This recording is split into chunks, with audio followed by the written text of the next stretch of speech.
ishara za nyakati za mwisho, ishara za nyakati za mwisho, na tukaomba kwamba kila mmoja wetu apewe macho apate kuona yale yanayotendeka, ili tusikae tu kwamba mambo yanatendeka na wewe umekaa, na wewe umenyamaza, na wewe hujui ni nini inafanyika. Bwana Yesu asifiwe sana. Haleluya.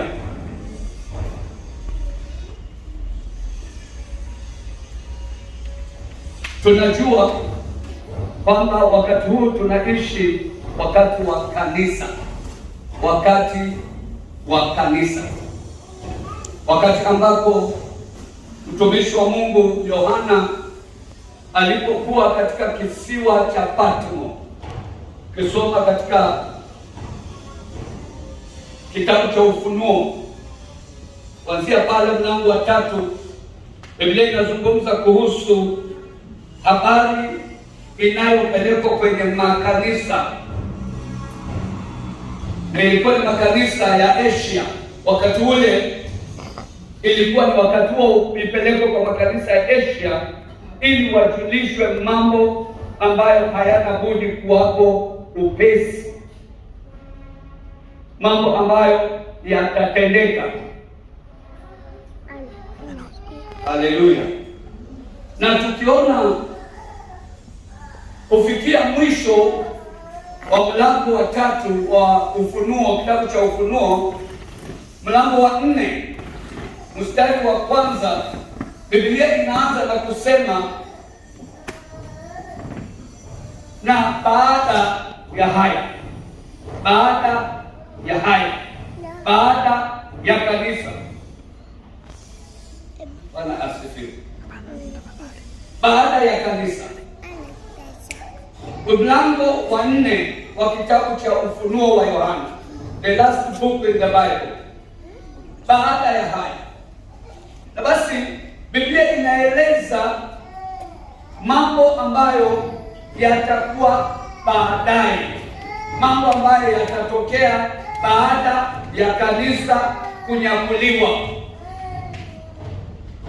Na Yohana akaonyeshwa mambo mengi sana kuhusu mambo ambayo yatatokea kule mbinguni, mambo ambayo yatafanyika baada ya kanisa kunyakuliwa. Na akaonyeshwa pia baadaye mambo ambayo yatakuwa yakifanyika hapa duniani baada ya sisi kwenda. Akaambiwa, na nafikiri ingekuwa vizuri, maana kitabu cha Ufunuo kiko na the main verse ambayo inaweza kukufanya uelewe ufunuo huu. Ufunuo mlango wa 1, na ningependa mtu asome hapo mstari wa 19. Maana Yohana alionyeshwa mambo, akaonyeshwa kanisa, vinara 7, na akaonyeshwa nyota 7. Kaonyeshwa kwamba vinara 7 ni kanisa na nyota 7 ni wale malaika ambao wanasimamia kanisa hizo.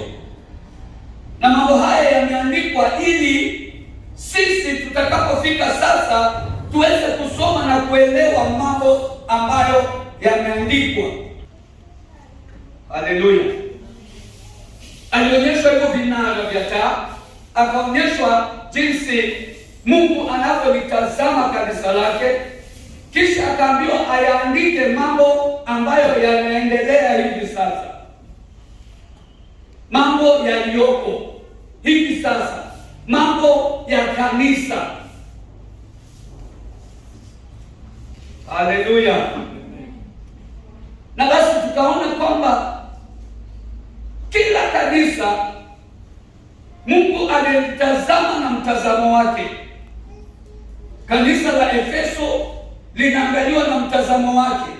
Kanisa la Thiatira, kanisa la Pergamo, kanisa la Philadelphia, Mungu analiangalia na mtazamo wake. Na kila wakati Yesu alipokuwa akizungumza na Yohana, anamwambia ninayajua matendo yako, ninayajua matendo yako. Kwa hivyo Mungu anajua matendo yote ya kanisa vile lilivyo, kama kanisa linaenda vizuri ama kanisa linaenda vibaya.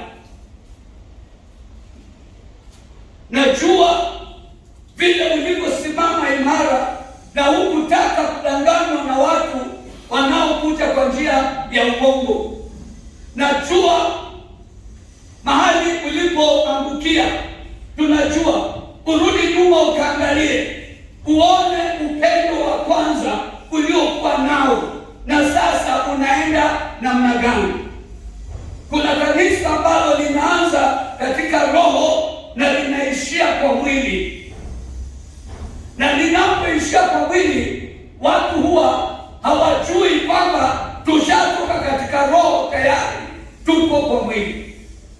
Wanaendelea tu wakifikiri wako katika roho, lakini hii yote ni kwa sababu ya kukosa mafundisho ambayo Mungu aliyanena tangu zamani, siku za manabii wake, kwamba itatokea. Na tunaona leo, tutarudi pale katika kitabu cha Petro wa pili, na tunaona Yohana akiambiwa uyaandike mambo uliyoyaona, kisha uandike mambo yaliyoko, mambo yanayoendelea, na kisha uandike mambo ambayo nitakuonesha yatakayotokea baada ya hayo, baada ya kunyakuliwa kwa kanisa, baada ya unyakuzi, mambo ambayo yatatokea baadaye.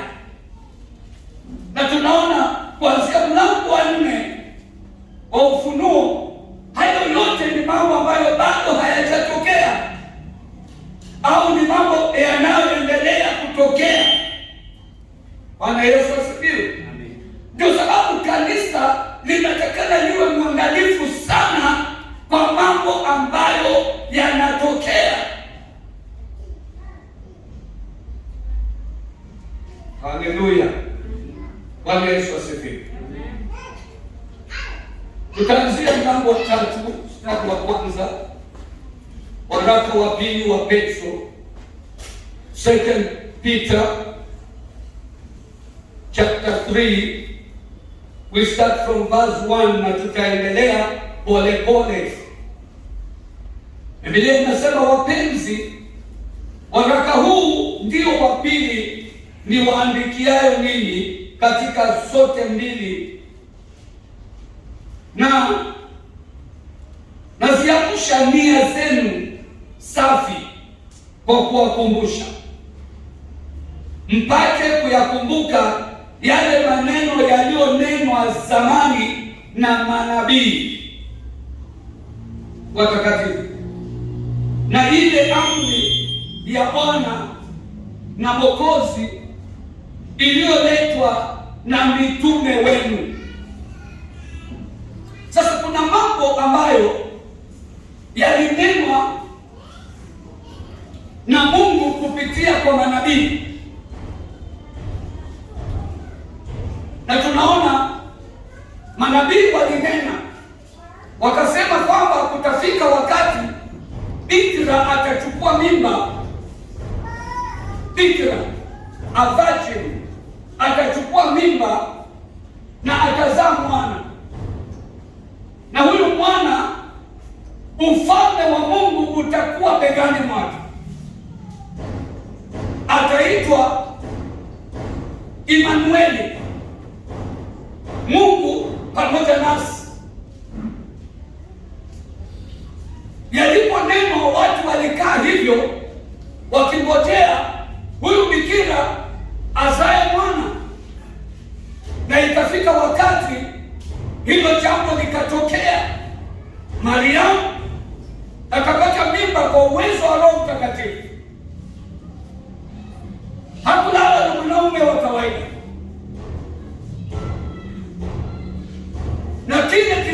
kikazaliwa kikaitwa mwana wa Mungu, na jina lake ni Yesu Kristo. Hilo ikatimia. Inamaanisha kwamba manabii walipotabiri, walitabiri walioyasikia kwa Mungu, na mambo haya yanatimia, na hiyo ishatimia. Na wakatabiri jinsi Yesu atakapohubiri kuhusu ufalme wa mbinguni na kuponya wagonjwa wengi na kufungua waliofungwa na kuganga waliovunjika moyo, lakini atapitia mateso kwa mikono ya wanadamu. Na kwa kweli unabii wao ulitimia. Yesu aliteswa katika mateso ya uchungu, na walitabiri kwamba atasulubishwa, atazichukua dhambi zetu, atachukua masikitiko yetu yote, atachukua magonjwa yetu yote na kuyapeleka msalabani. Na hiyo imeshatokea. Na wakatabiri kwamba ataenda, lakini siku moja atarudi. Na ndio sababu katika kitabu cha Yohana 14 Yesu anasema, msifadhaike mioyoni mwenu,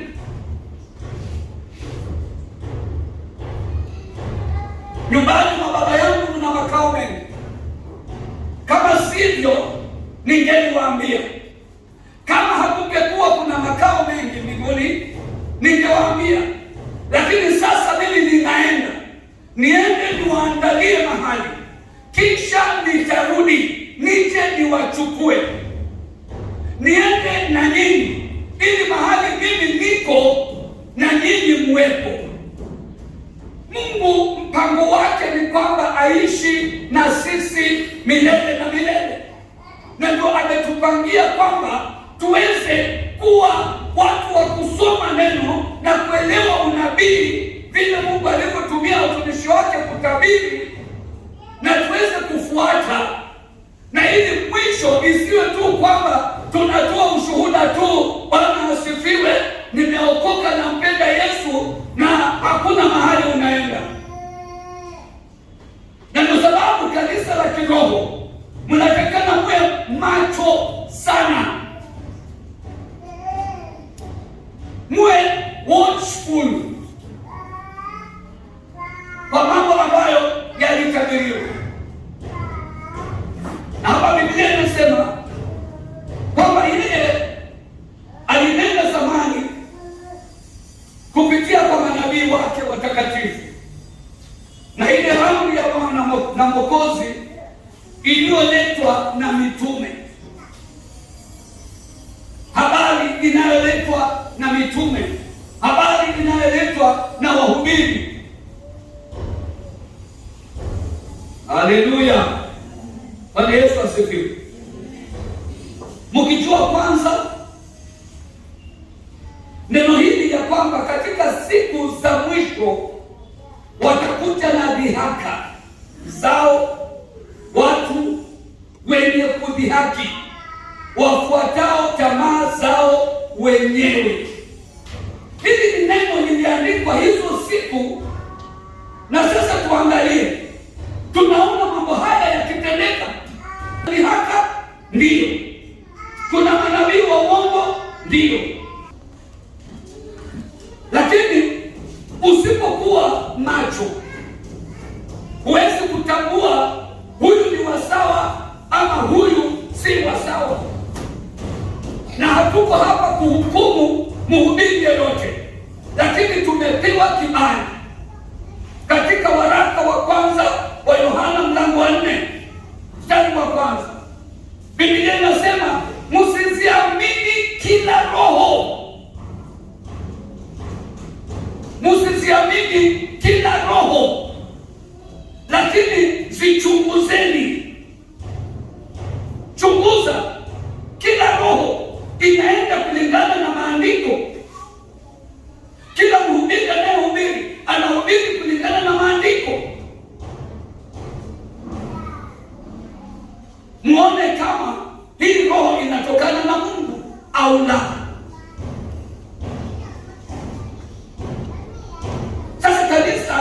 lisipotadharishwa, lisipofundishwa, tutakuwa kanisani tukisema tunaenda mbinguni, kumbe hakuna mahali tutaenda. Maana Biblia imesema manabii wa Mungu watakuja na watadanganya wengi, hata watafanya ishara na miujiza.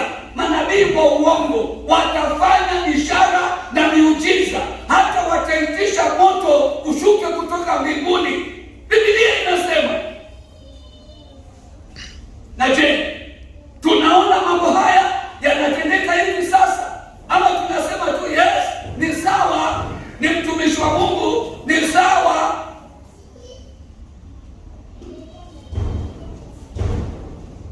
Bwana asifiwe sana. Haleluya. Na mimi kama mtumishi wa Mungu sitabadilisha injili ikupendeze mwili wako na mwisho ukose kuona mimi. Sitakudanganya na ujanja wa neno hili ili nikufurahishe, uwe ukisema amen, haleluya. Ni sawa kumtukuza Mungu na kusema amen, amen, lakini where are we going? Tunaenda wapi? Tunaonekana kama kanisa la Efeso, tunaonekana kama kanisa la Pergamo, tunaonekana kama kanisa la Philadelphia, ama tunaonekana kama kanisa gani? Makanisa saba. Kwa nini makanisa saba? Walikuwa wanaonyesha tofauti ya vile watu wanavyoabudu Mungu. Na kama utataka kwenda kwa injili za kudanganywa, wewe enda. Lakini Biblia imesema watakuja wakiwa na tamaa zao. Tamaa zao si tamaa ya kupeleka mtu mbinguni, si tamaa ya kujenga mtu kiroho, lakini tamaa yake atapata nini kutoka kwenu. Na mimi sitabadilisha injili nianze kukudanganya, nianze kukuhubiria kwa ujanja ili nipate kitu kutoka kwako. Mimi najua nitatafuta ufalme wa Mungu kwanza, na baraka za Mungu zitafuatana na mimi. Haleluya. Bwana Yesu asifiwe sana. Na mimi nitakwambia pia, tafuta ufalme wa Mungu sana, uache dhambi. Nitakuonya sana kuhusu dhambi, maana Mungu hatachanganya baraka zake kwako ukiwa bado ni mwenye dhambi. Ambayo itakuwa inaonekana kama baraka, lakini ni ya muda. Baraka za Mungu huwa zinatajirisha, na wala yeye hafuatanishi huzuni na baraka anazokubariki wewe. Na ndio sababu nasema katika kanisa hili mutabarikiwa, na si lazima nikufundishe jinsi ya kubarikiwa tu, lakini nikufundishe jinsi ya kuconnect na Mungu, jinsi ya kuconnect na Mungu. Na kwa sababu tunawakazania sana kwamba mpokee kipawa cha Roho Mtakatifu, hata unene kwa nini, hata unene kwa lugha. Na utakapokuwa unanena, unasonga mbele. Hapo unapoomba, angaa lisali moja kwa kila siku. Kila siku uwe na wakati wa kwenda mbele za Mungu, wewe na Mungu. Sisi na Mungu, wewe na Mungu. Uwe na wakati wako wa kwenda mbele za Mungu, wewe na Mungu. Ndio kuna wakati tunatangaza kwamba tutakuwa na fellowship ya Wednesday na Bible study. Yes, hapo ni sisi na Mungu. Sisi wengi na Mungu. Kuna wakati tutatangaza kutakuwa na kesha, na sote tutakutana na kesha, tunakuja kwa kesha. Hapo ni sisi na Mungu. Lakini kuna siku ambayo haitatangazwa kitu chochote. Kwa mfano Jumatatu, kesho hakuna jambo lolote linatangazwa. yanatendeka hapa, lakini unasikika kusukumika, unasikia kuna roho Mungu anakusukuma uje hapa uombe. Ukiomba usome neno, uombe usome neno, uchukue masaa yako mawili hapa au masaa matatu, wewe na Mungu, bila bishop kujua, bila pastor yeyote kujua. Mimi namtafuta Mungu. Mungu, nataka nikujue wewe, nataka nijue siri zako, naomba Bwana unifunulie. Basi utakuta unapoendelea hivyo, utaanza kupewa maono, utajua Mungu sasa niko karibu na yeye. Haleluya, nimesonga karibu na Mungu. Ni mtu ambaye amesema mimi na Mungu, si mimi na bishop na mama mtumishi. Tutaenda na wao mpaka saa 5 saa 6 saa 7, lakini mimi nitabaki mimi sasa na Mungu, mimi na Mungu, sisi na Mungu. Haleluya, Bwana Yesu asifiwe. Na hapo ndipo utaanza kupata ufunuo wa mambo haya ambayo yanaandikwa kwa neno. Ndipo utaanza kujua Mungu ananifunulia tunaishi nyakati za mwisho. Mambo tunayoona katika makanisa mbalimbali, maana tunaishi wakati wa kanisa, ndio haya ambayo yameandikwa katika kanisa la Thiatira, katika kanisa la Pagamu. Haya ndio tunaona, kumbe ndio yaliandikwa katika makanisa ya Sardi. Hii ndio iko katika kanisa la Philadelphia. Hili ndio liko. Ninaona haya mambo, naona kwa kanisa fulani ndio iko kwa inaandikwa kwa kanisa la Waefeso.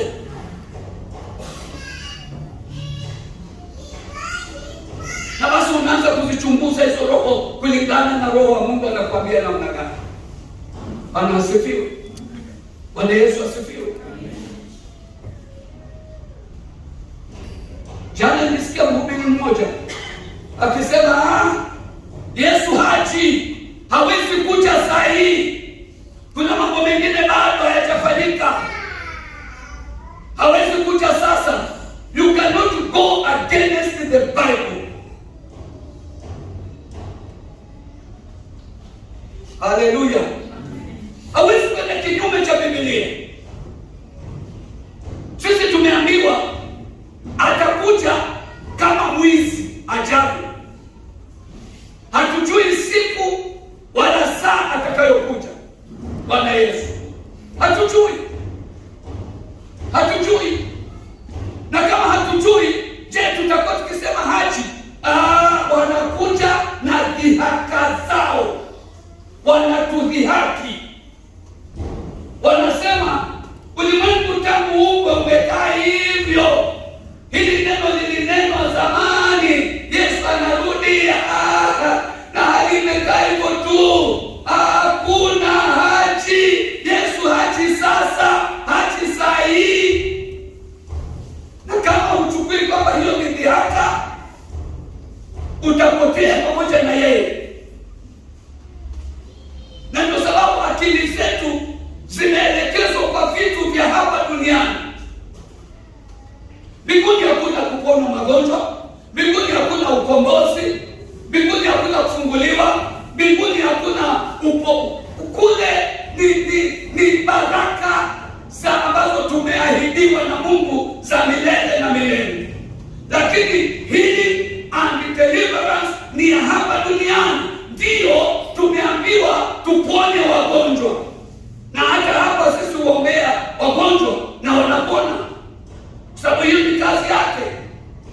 Ndio tunahubiriwa kwamba tufanye deliverance, we deliver people, tufungue wale waliofungwa. Hiyo ndio kazi Yesu alikuja kufanya. Mkikumbuka alipofungua kitabu cha Isaya, alisema Roho wa Bwana yu juu yangu, kwa sababu amenitia mafuta ili niweze kuwahubiria wanyenyekevu habari njema, kuwaganga waliovunjika moyo, kuwafungua waliofungwa, kuwaweka huru wote waliosetwa chini na Shetani, na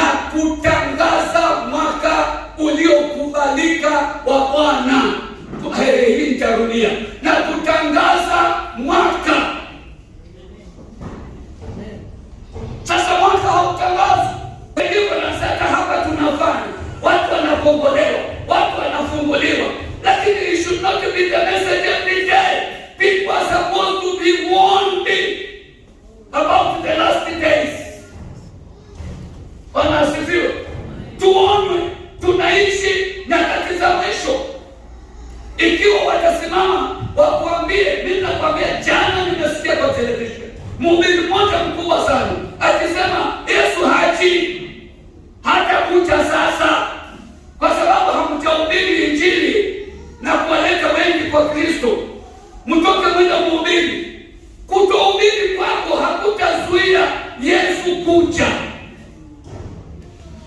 Kama Mungu alipanga itakuwa hii Thursday, na usiseme Bishop alisema Thursday, because Thursday itapita. I'm giving an example. Bwana asifiwe. Kama Mungu alipanga itakuwa hii Thursday, hakuna vile wewe mwanadamu pastor utabadilisha mpango wa Mungu.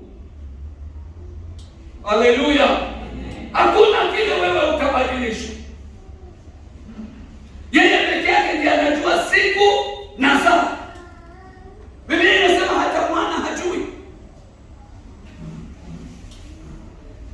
Haleluya. Soma kwa upole sana, mstari kwa mstari. This week nikaona kama vile Mungu alipomwambia Nuhu, roho yangu imechoka na mwanadamu, kwa sababu ndani ya moyo wake kila wakati yeye huwaza mabaya. Na sasa mimi naenda kuondoa katika wanchi kila mmoja wao. Kwa hivyo wewe jenga safina, uingie wewe na mke wako na vijana wako 3 na wake zao 3, Shem, Ham na Jafet na wake zao. Na hao waliingia, wengine wote walikataa kuingia, wakidhania kama hii tangu zamani kumekaa hivyo hivyo. Ni lini tushawahi kuona maji kama haya? Biblia inasema mvua ilinyesha ikafunika nchi, mvua ikaendelea kunyesha mikono 15 juu ya milima. Kama mlima uko juu sana, mikono 15.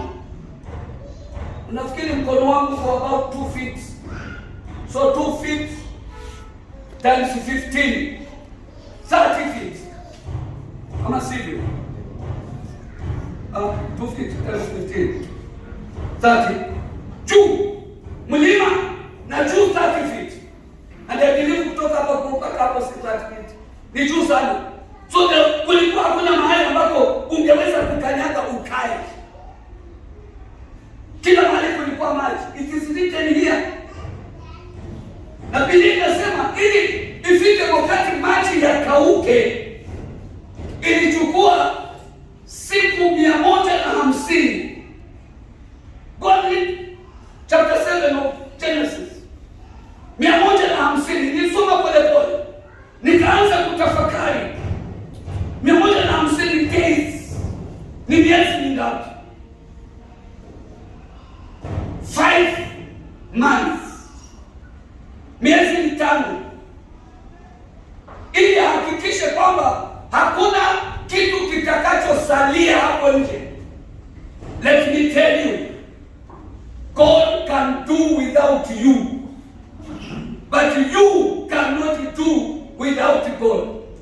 Na akimaanisha kuharibu, anaharibu. It doesn't matter. Na ndio sababu huwezi kubadilisha siku ya kuja kwake Yesu Kristo mara ya pili. Huwezi kubadilisha kuja kwake Yesu Kristo kunyakua kanisa lake. Pale alipopanga wewe mwanadamu huwezi kubadilisha. Na kanisa inapasa lionwe.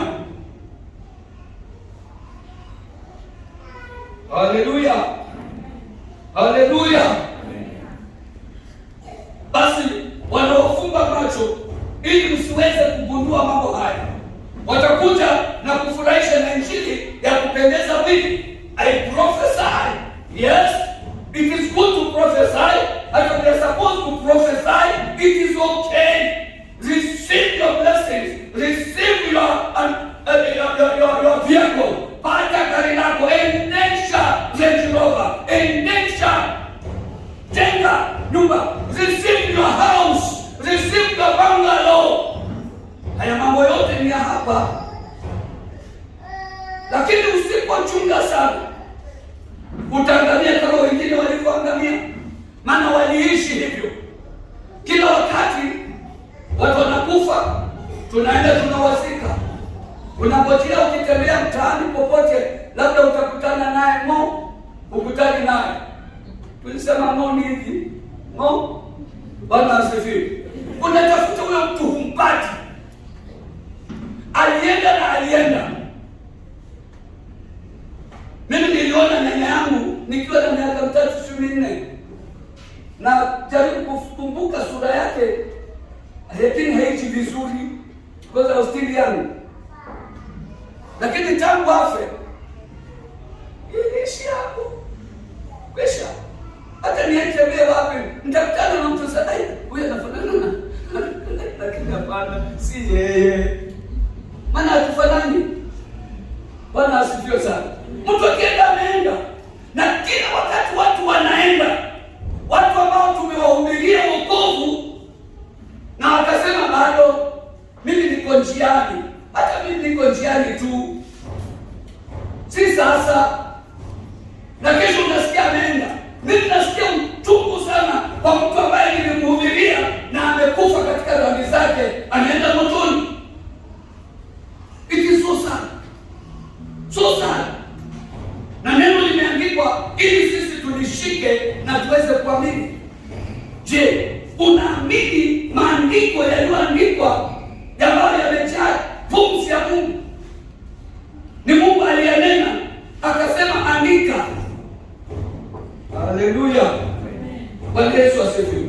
Sio kuja kuwafunga macho ili msione ukweli wa mambo, na haya ndio mambo yanaendelea hivi sasa.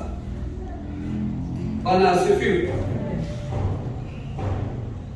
Hivyo ndivyo ilikuwa siku zile. Ndio anasema kulikuwa nchi zilikuwa vile vile. Na mstari wa 7 mstari wa 6. Kwa hiyo dunia ile ya wakati ule iliharikishwa na maji ikaangamia. Lakini mbingu za sasa na nchi zimewekwa akiba kwa moto, kwa neno hilo hilo, zikilindwa hata siku ya hukumu na ya kuangamia kwao wanadamu wasiomcha Mungu. Imewekwa kwa kuangamia kwa wale ambao hawamchi Mungu, kwa wale ambao hawasikii neno, kwa wale ambao hawataki kutii, kwa wale ambao wamekaa kwa giza. Bwana Yesu asifiwe. Ndio nani sema, lakini wapenzi, msisahau neno hili kwamba kwa Bwana siku moja ni kama miaka 1000 na miaka 1000 ni kama siku moja. Why? Mimi mnaweza kuona kwamba mambo haya yatakuja kutokea baadaye, ama itachukua miaka ingine, lakini kwa Mungu one day wake just like 1000 days. Wakati mwingine mnasema days are years. Siku moja ni kama miaka 1000. Na miaka 1000 kwa Mungu itakuja very fast. Very fast, just like one day kwake. So usione kukawiwa mstari wa 9. Bwana hakawii kuitimiza ahadi yake kama wengine wanavyokudhania. Bwana hakawii kuitimiza hiyo ahadi yake ya kurudi kwake Yesu kama vile watu wanavyokudhania ukawie, bali huvumilia kwenu. Mungu anaendelea kukuvumilia, maana hapendi mtu yeyote apotee, bali wote wafikirie toba, watubu, waache dhambi. Sasa Mungu anatuvumilia sisi kutokuelewa kwetu, maana hataki wewe upotee, hataki wewe uangamie. Anataka umrudie Mungu, umpokee Yesu, uokoke. Maana kuna watu watapotea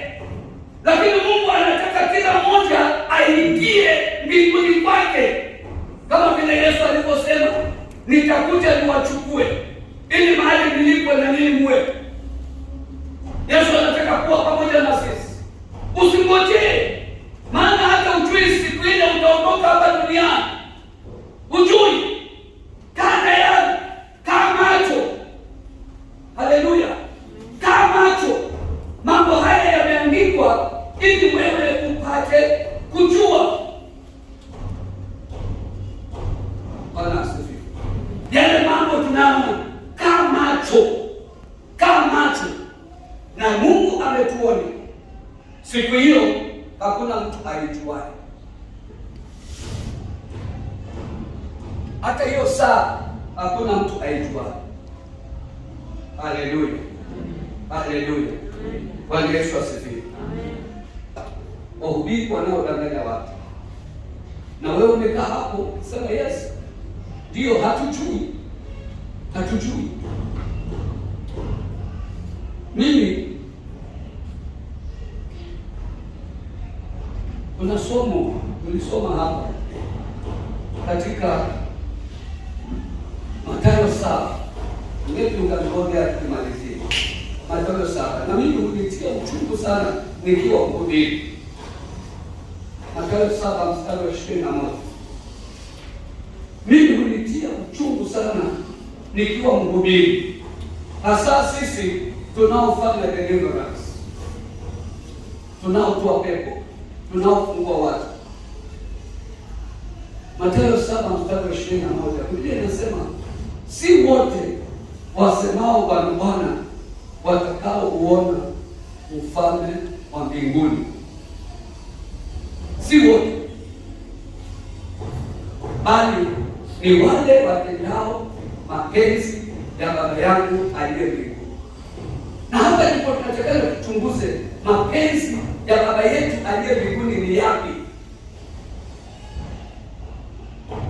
Atuombe sana hii corona iishe, so that we start crusades. Serious crusade. Huyu dada ameshuhudia hapa, aliokoka katika crusade tulifanya pale karibu na St. Teresa's Isli. Hapo ndipo alipokea wokovu wake, na sasa Mungu ameendelea kumuinua kwa sababu anamtafuta Mungu sana. Kama hatungeenda pale, hangeokoka. Ni wale wafanyao mapenzi ya Baba yangu aliye mbinguni. Na Biblia inaendelea kusema watakuja kwangu siku ile. Sio kama nasoma na wewe Biblia. Nisoma kwa Biblia hapo. Mathayo 7. Watakuja kwangu siku ile. Watasema Bwana, Bwana,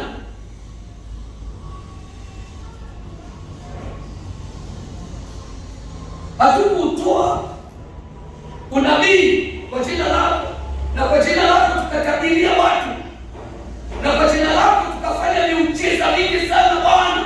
Bwana, sisi tulifanya miujiza mingi, tulitoa pepo. Tafadhali Asha, kesa pole pole tu.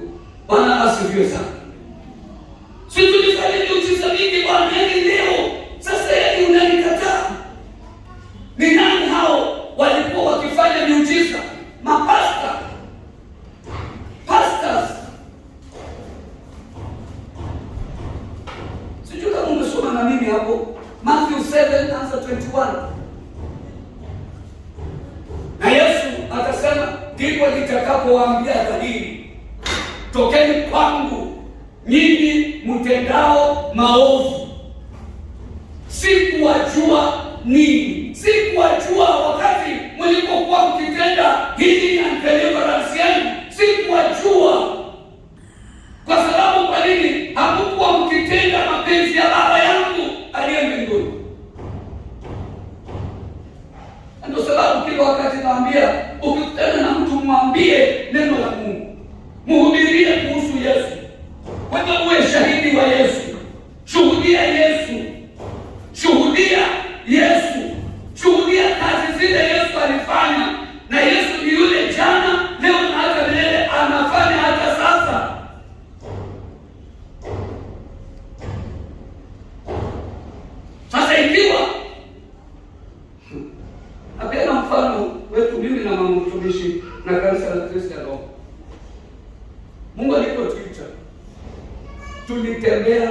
sana hizo sehemu,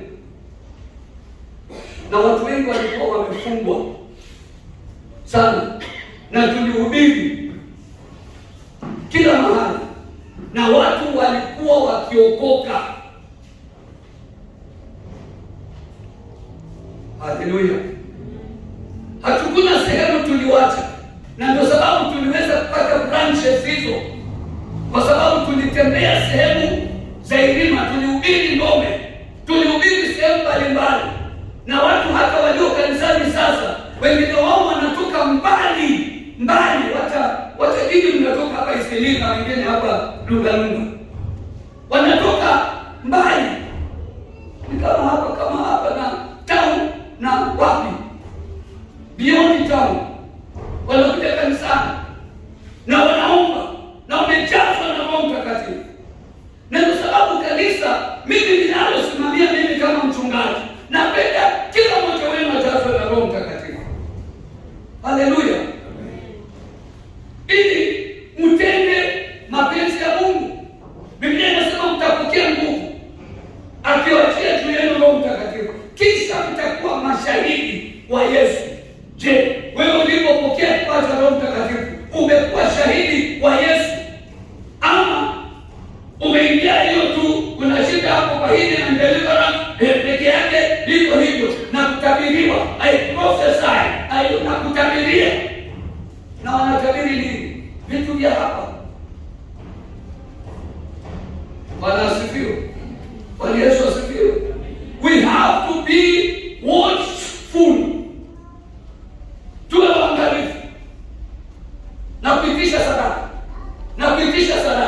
Unadanganywa, tuma kwa pesa yako, tuma kwa namba yangu. Nikiona tu imeingia, nikiona jina lako tu, basi Mungu ataanza kunifunulia mambo yako. Hivyo ndivyo Mungu anafanya kazi. Bwana asifiwe. Bartimayo alitoa pesa ngapi? Bartimayo kipofu alitoa pesa ngapi? Yule mtu alikuwa miaka 38 katika kisiwa cha Bethsaida, alilipa ngapi? 38 years. Alitoa pesa ngapi? Yule mtu alikuwa akiishi makaburini, alimpatia Yesu pesa ngapi ndio akamponya? Anasema tuma kwanza ndio nikuponye.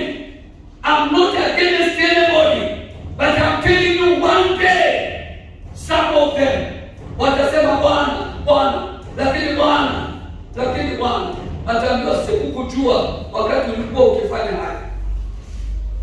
It is very painful, and if we are not very careful, wapendwa, we shall concentrate on one side of the Bible, leaving the other side of the Bible, or leaving the rest of the Bible. The Bible is about the kingdom of God. The kingdom of God. The Bible is about the kingdom of God.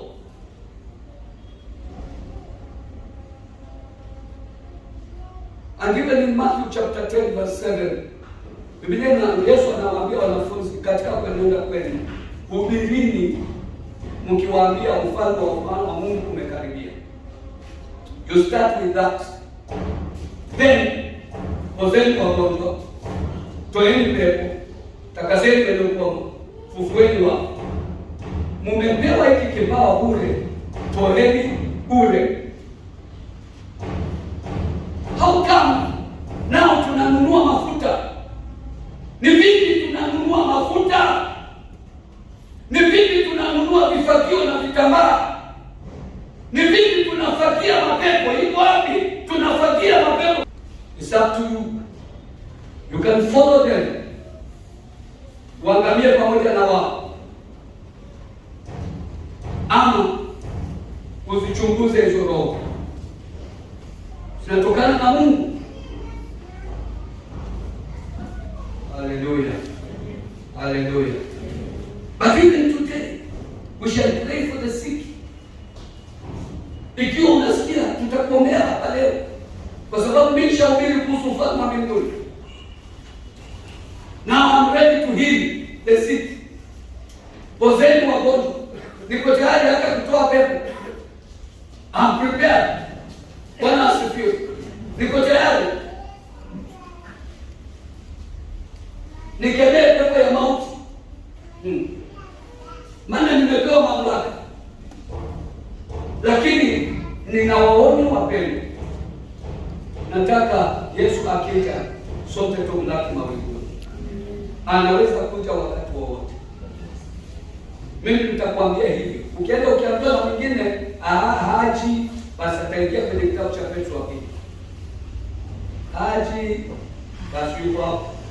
Lakini mimi nitakwambia, waambieni, tubuni kwa maana ufalme wa Mungu umekaribia. Tubuni kwa maana ufalme wa mbinguni umekaribia. That's what I tell you. Tusimame sote.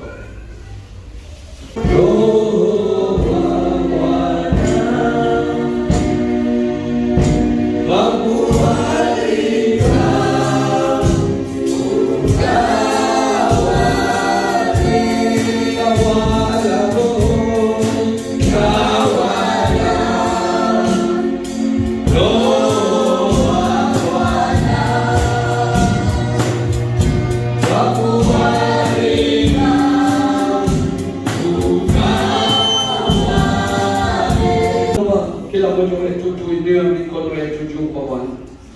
Tunyenyekee mbele za Bwana. Bwana Yesu, naja mbele zako. Ninakushukuru kwa sababu hujanificha jambo lolote. Kila andiko lililo katika Biblia limetoka kwa kinywa chako. Nisamehe dhambi na kuto kulisoma kwa uangalifu na kulitafakari usiku na mchana. Tunaishi wakati wa mwisho.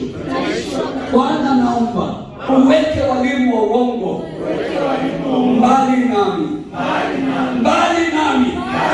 Uweke manabii wa uongo mbali nami. Uweke watu wa dhihaka mbali nami. Uweke watu wa kunidanganya mbali nami. Ninakuomba Roho Mtakatifu unitawale maisha yangu. Nipe ufunuo na siri zilizofichika katika neno lako, nipate kutambua, aidha kwa maono au kwa kuisikia sauti yako, nipate kuelewa. Nifundishe kukuelewa Mungu. Natamani nikujue, nijue siri zilizofichika ndani ya neno lako. Asante Yesu. Roho Mtakatifu, fungua mbingu yako, unishukie Bwana, unikalie juu yangu, unikalie juu yangu, uingie ndani yangu, unitawale. Kutoka sasa nimekataa kila roho ya kutawaliwa na mawazo yangu. Bwana Yesu, niondolee kila jambo katika maisha yangu, nimekukabidhi wewe. Bwana Yesu, unitawale. Roho Mtakatifu, unitawale. Asante Roho, asante Roho, asante Roho, asante Roho, asante Roho, asante Mtakatifu, asante Yesu, asante Yesu. It is your church. You promised that you shall build your church and the gates. Holy Spirit, Holy Spirit. Oh, Baba, yale mabaya yote yanaondolewa, yale mabaya yote yanaondolewa, yanaondolewa, yale mabaya yote, yale magumu yanaondolewa, yanaondolewa. Yes, yes, yes, yes, yes, yes, yes, yes, yes.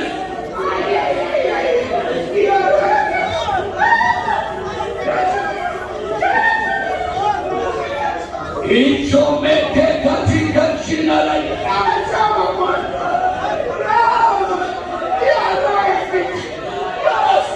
Yes, yes, yes. kuteketeza yale mabaya yote kwa jina la Yesu Kristo. Holy Spirit, take over, take over. This is your daughter, this is your daughter. Rama kanta libo sekelele.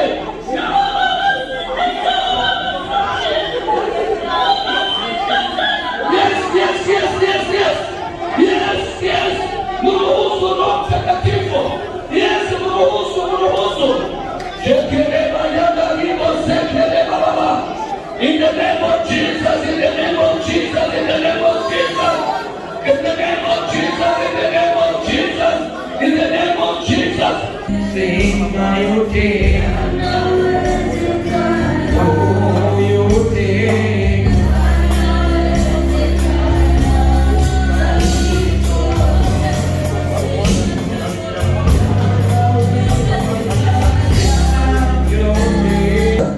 So now the grace and the love of God and the fellowship of the Holy Spirit be with us now.